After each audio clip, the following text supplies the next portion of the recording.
విద్వత్తు ఉన్నా దాన్ని ప్రకాశింపజేయడానికి కాలం కలిసి రావాలి.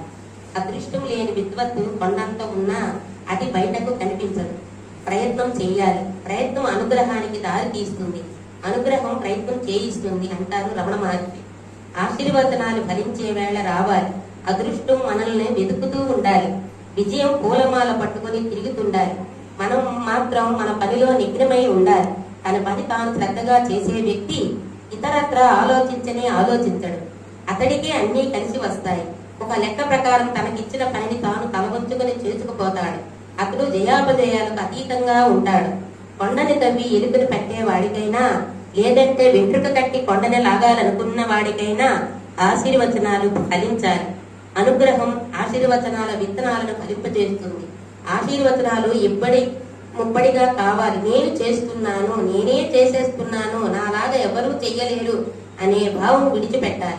పాండవులందరూ ఒక్కో సందర్భంలో ఒక్కొక్కరుగా శరణాగతి భావంలోకి చేరి శ్రీకృష్ణుడికి నమస్కరించారు. అప్పుడే ఆయన ఆశీర్వాదం వాళ్ళకి పుష్కలంగా లభించింది. ఆశీర్వచనాలు కళ్ళకి కనబడవు. అవి దివ్యతరంగాలై చెడుని పారదోలుతాయి. అజ్ఞానాన్ని పటాపంచలు చేస్తాయి. కమ్ముకున్న మాయని మటుమాయం చేస్తాయి.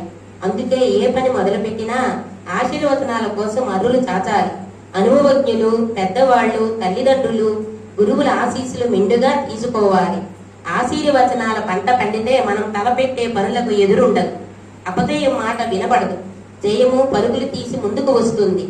శ్రీరాముడు ఆశీస్సులు హనుమంతుడికి ఎదురులేని శక్తినిచ్చాయి.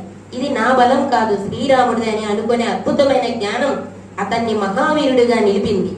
అవసరం ఉన్న ప్రతి చోట వినయ విధేయతలతో ఆంజనేయుడు పెద్దవాళ్ల ఆశీర్వచనాలు తీసుకొని ముందుకు సాగడంతో ఆకాశంలోకి ఎగిరాడు. సముద్రం దాటాడు. సీతమ్మను కనుగొన్నాడు. శ్రీరాముని ప్రేమను పొందాడు.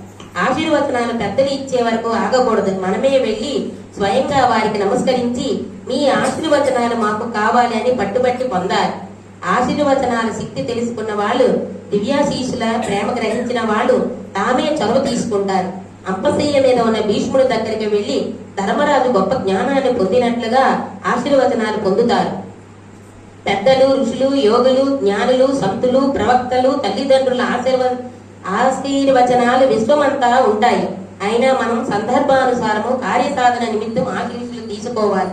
కర్మ ఫలించాలంటేనే వాటిని అందుకోవాలి. మన మంచి కోరుకునే వాళ్ళు అనుగ్రహ వర్షంలో తడవాలి. విజేతగా లోకం ముందుకు రావాలి.